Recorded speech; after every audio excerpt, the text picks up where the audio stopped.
Separation certainly brings in anxiety and uncertainty for both parents and, of course, for the children. Emotions are running high, and sometimes it causes parents to emotionally scar their kids without realising it. So tell me, Nardine, what are some statements that parents should avoid saying to their children? Sure.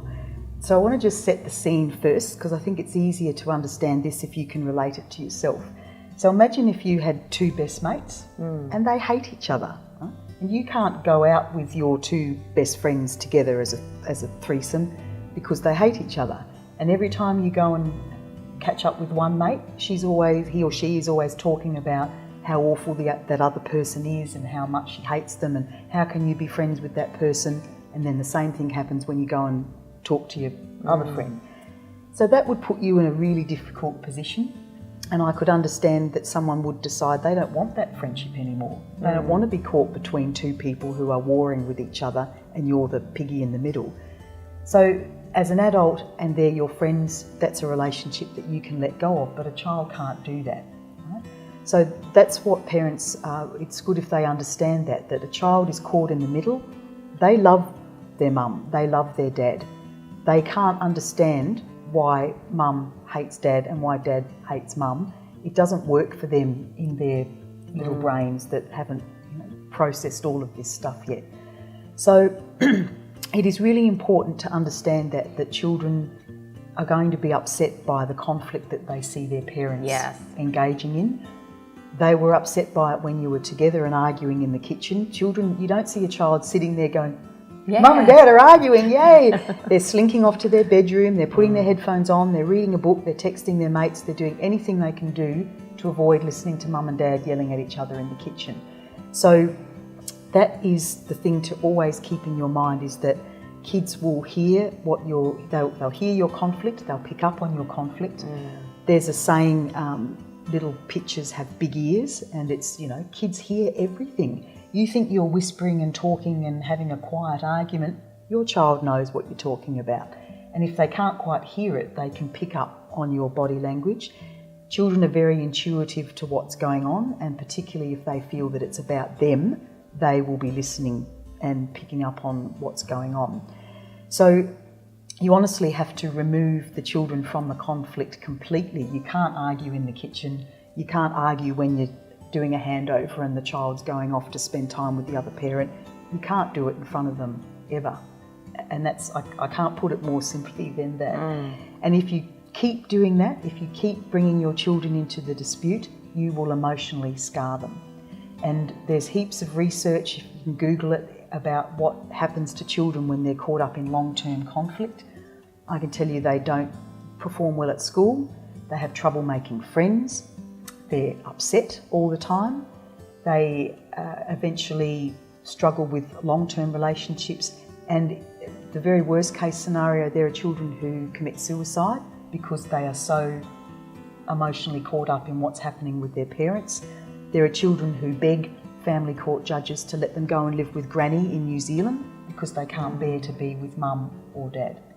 So, every parent says to me, I would never hurt my child, I would never do anything that would harm them. It's what you don't realise you're doing that can cause that harm. It's that emotional scarring. It is. Yeah. Well, it's kind of like, a child is part you, part the other person. So when you're actually bashing that other parent, it's basically bashing a part of them. Yeah. And making them feel that there's a part of them, because it's just like, oh, you're just like your father, Yes. So then it's like, well, you hate my dad, so do you hate part of me? That's a classic line. Oh, you're just like your dad. Or, God, your mum does that all the time. Yeah. And, so it's not only putting the other parent down, but it's putting the blame on the child. Yes. And what you see time and time again is children blame themselves for the separation of their parents. It's probably, 99% of children, when you talk to them, they think it's their fault that mum and dad don't live together anymore. It's something they did. If they were a better kid, if they kept their room tidy, it's heartbreaking to see that children have taken that on themselves. So that's the important bit, is to help your child understand that it's not their fault, and to just keep them out of the conflict as best you can. Yeah. So how do children then learn to please both parties? Well, they say what they think mum wants to hear, and then they go and tell dad the complete opposite because that's what he wants to hear. So the outcome is that you never get the truth from your child. Your child comes home after being with the other parent and they don't want to tell you they've had a great time. No. They pretend that it was awful, and then you as a parent think you've got to do something about that. And And what? They've had an awful time? An awful time. Maybe you shouldn't see your other parent anymore. Yep. When really they had a great time. They just don't want to tell you that. No, because they don't, there might be that mum's been home sad all weekend and they know it. They know it, Because we've gone to dad's new place with a girlfriend and we've had a great time, but I can't go home and say that to mum because that'll upset her further because she's already upset. Yeah. Kids are very intuitive. And of course it's upsetting, even when you're together, you want your kid to like you the most. Trust me, I've been there. My kids do. I would want to whisper to my children when they were asleep, you like mummy best, don't you? So of course it's a natural human desire that you want your child to love you most. But the thing is just to remember they do love you, but they also love the other parent just as much, really. And that's a good thing if children do love their parents Equally. equally. So what problems can arise if we do keep emotionally abusing our children? Because that's what it is, basically, whether we like it or not. Yeah. So all the things I talked about before in terms of how they cope with life in general, but they will just become secretive. They won't tell you how they're really feeling about things. They will absent themselves from you, and you run the risk of alienating them from you, because if you're someone that causes them emotional distress constantly, they are going to withdraw from you. And others. And others, yeah. And themselves, probably too, because they'll be fearful to show their emotions at any point.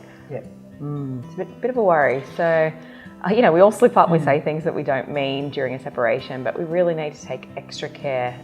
So if you're after a family lawyer to assist you through this time, please get in touch with the team at Collier Lawyers today. They'd love to help you.